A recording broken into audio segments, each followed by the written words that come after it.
Comment les Antilles, sont devenus catholiques. Deutéronome 28.36 à 37, que le Seigneur conduise toi et tes chefs chez une nation que tu ne connais pas, que n'ont pas connu tes pères, où tu serviras d'autres dieux, des dieux de bois et de pierre, 37 où tu seras un sujet de devinettes, de paraboles et de récits que répéteront tous les gentils chez qui t'aura conduit le Seigneur. Documentation dans ces livres.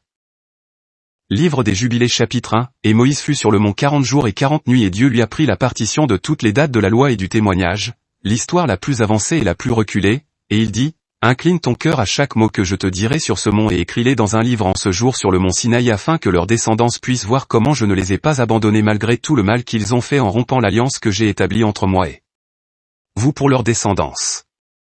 Quand toutes ces choses tomberont sur eux, c'est ainsi qu'ils reconnaîtront que je suis plus juste qu'eux dans tous leurs jugements et dans toutes leurs actions, et ils reconnaîtront que j'ai été véritable avec eux. Au même chapitre, et ce témoignage sera entendu comme une déposition contre eux, car ils vont oublier tous mes ordres, tout ce que je leur ai commandé et ils marcheront d'après les païens et d'après leur impureté et d'après leur immoralité et serviront leurs dieux, et cela constituera sur eux une faute et une angoisse et une souffrance et un piège, et beaucoup mourront et seront pris en captivité et ils tomberont aux mains de l'ennemi parce qu'ils auront abandonné mes ordonnances, mes commandements et les fêtes de mon alliance, mes repos et ma maison sacrée. Au chapitre 1, je les retirerai du milieu du pays et les disséminerai parmi les païens et je les livrerai dans la main des païens en captivité et en proie à dévorer, et ils oublieront toute ma loi, tous mes commandements et tous mes jugements relativement aux nouvelles lunes, repos, fêtes, jubilés et ordonnances, et ils s'égareront. Le 7e jour, selon le calendrier du Créateur, a toujours été le jour du sabbat.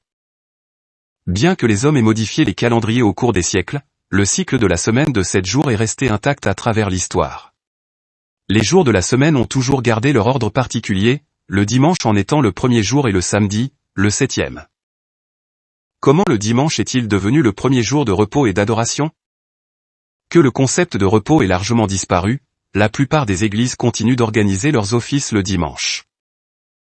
Vous pouvez chercher dans toute la Bible, mais vous ne trouverez nulle part qu'elle autorise à changer le jour d'adoration. Le cardinal James Gibbon, éducateur catholique et archevêque de Baltimore à la fin du 19e siècle et au début du 20e siècle, était très direct quant au changement. Vous pouvez lire la Bible de la Genèse à l'Apocalypse, et vous ne trouverez pas une seule ligne autorisant la sanctification du dimanche. Les Écritures imposent l'observance religieuse du samedi, un jour que nous ne sanctifions jamais. L'Église catholique enseigne à juste titre que notre Seigneur et ses apôtres inculquèrent certains devoirs religieux importants qui ne sont pas rapportés par les auteurs inspirés. Nous devons, par conséquent, conclure que les Écritures à elles seules ne peuvent pas être une règle de foi et un guide suffisant. The Faith of Our Fathers, La foi de nos pères, 1917, page 89. Bien que la réforme protestante ait apporté certains changements doctrinaux et administratifs, l'observance du dimanche, comme jour de repos et d'adoration, se transmit de l'Église catholique romaine aux dénominations protestantes qui ont suivi. Alors que l'Église catholique revendiquait l'autorité d'établir ses propres périodes d'adoration. Les églises protestantes justifiaient généralement l'observance du dimanche par le fait que le Nouveau Testament nous donnerait soi-disant le droit de faire ce changement en l'honneur de la résurrection du Christ, qui selon eux, aurait eu lieu un dimanche. Le Code noir article 2. Tous les esclaves qui seront dans nos îles seront baptisés et instruits dans la religion catholique, apostolique et romaine. Enjoignons aux habitants qui achètent des nègres nouvellement arrivés d'en avertir dans 8 au plus tard les gouverneurs et intendants des dites îles, à peine d'amende arbitraire, lesquels donneront les ordres nécessaires pour les faire instruire et baptiser dans le temps convenable. Deutéronome 28. 41. Tu engendreras des fils et des filles, tu ne les conserveras pas, ils seront emmenés en captivité. Il n'est pas le seul, mais Voltaire l'atteste, après avoir rencontré la religieuse en 1719 au couvent de Moret, il écrit dans le siècle de Louis XIV, on soupçonna, avec beaucoup de vraisemblance, une religieuse de l'abbaye de Moret d'être sa fille. Elle était extrêmement basanée, et d'ailleurs lui ressemblait. Le roi lui donna 20 000 écus de dot, en la plaçant dans ce couvent. Née vers 1658 et décédée vers 1730, Louise-Marie-Thérèse serait entrée au couvent en 1665 emmenée par Alexandre Bontemps, premier valet de chambre, confident et homme de confiance du roi. Ensuite, la présence des membres de la famille royale lorsque la jeune femme prononça ses vœux, puis leur visite fréquente, lors des séjours à Fontainebleau, à cette religieuse à la peau basanée allait accréditer cette thèse. Pour certains, la Moresse serait le fruit des amours entre le roi et une femme noire qu'il aurait fallu cacher. Pour d'autres, ce serait le résultat d'une liaison entre la reine et son page, un nain d'origine africaine. L'exposition, une première sur cette énigme de l'histoire de France, évoque toutes ces hypothèses, documents à l'appui. Hans, une religieuse de l'abbaye de Moret d'être sa fille. Elle était extrêmement basanée, et d'ailleurs lui ressemblait. Le roi lui donna 20 000 écus de dot, en la plaçant dans ce couvent. La Moresse de Moret, religieuse métisse, était-elle vraiment la fille cachée de Louis XIV? France-TV-info.fr.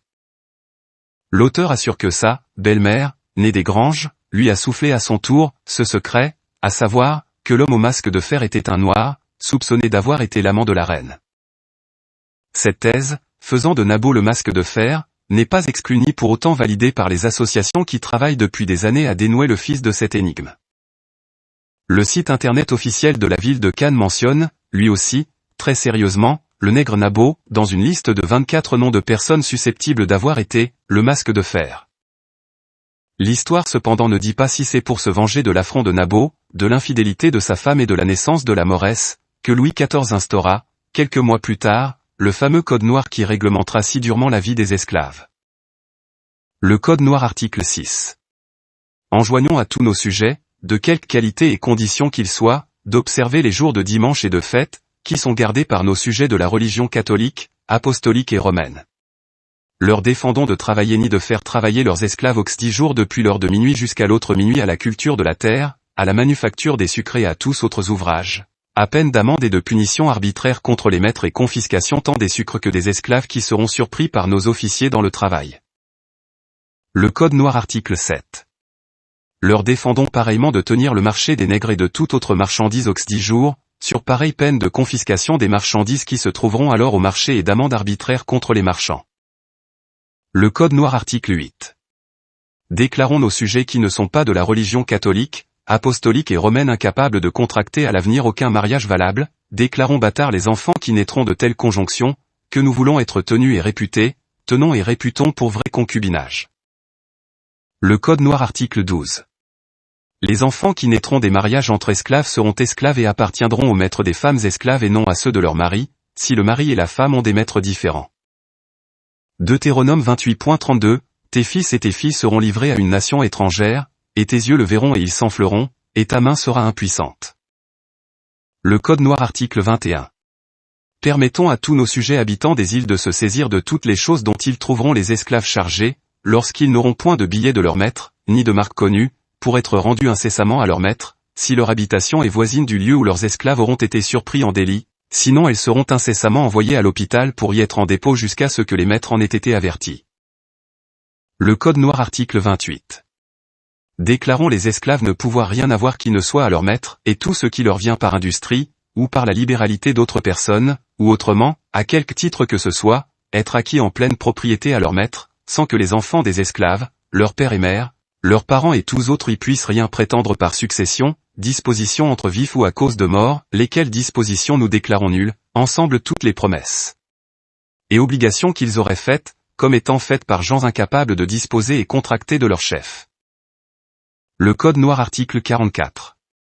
Déclarons les esclaves être meubles et comme tels entrer dans la communauté, n'avoir point de suite par hypothèque, se partager également entre les cohéritiers, sans préciput et droit d'aînesse, n'être sujet aux douaires coutumiers, au retrait féodal et lignager, aux droits féodaux et seigneuriaux, aux formalités des décrets, ni au retranchement des 4 quints, en cas de disposition à cause de mort et testamentaire. Ésaïe 55.11-70, telle sera ma parole, toute parole qui sortira de ma bouche ne reviendra point à moi que mes volontés ne soient accomplies, et je ferai prospérer tes voies, et mes ordres auront leur effet. Ésaïe 55.11 Bible a noté 1899, il en sera de même de ma parole, qui sort de ma bouche, elle ne reviendra pas à moi sans effet, sans avoir exécuté ce que j'ai voulu et accompli ce pourquoi je l'ai envoyé.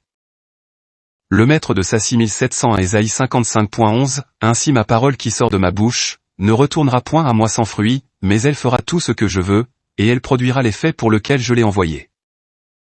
Ecclésiaste 1.9, ce qui a été, c'est ce qui sera, et ce qui s'est fait, c'est ce qui se fera, il n'y a rien de nouveau sous le soleil. Il exista 2 versions du Code noir. La première préparée par le ministre du roi et puissant contrôleur général, Jean-Baptiste Colbert, 1616 à 1683. Il fut promulgué en 1685 par Louis XIV, roi de France du 14 mai 1643 au 1er septembre 1715.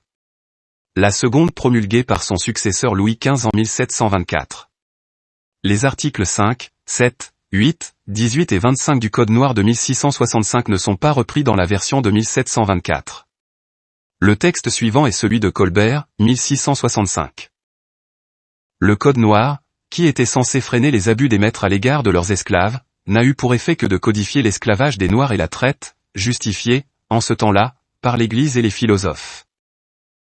À travers ces 60 articles transpire l'hypocrisie du législateur qui, tout en faisant semblant de considérer l'humanité de l'esclave noir, le présente, sur le plan purement juridique, comme une marchandise soumise aux lois du marché et un bien faisant partie intégrante d'un domaine.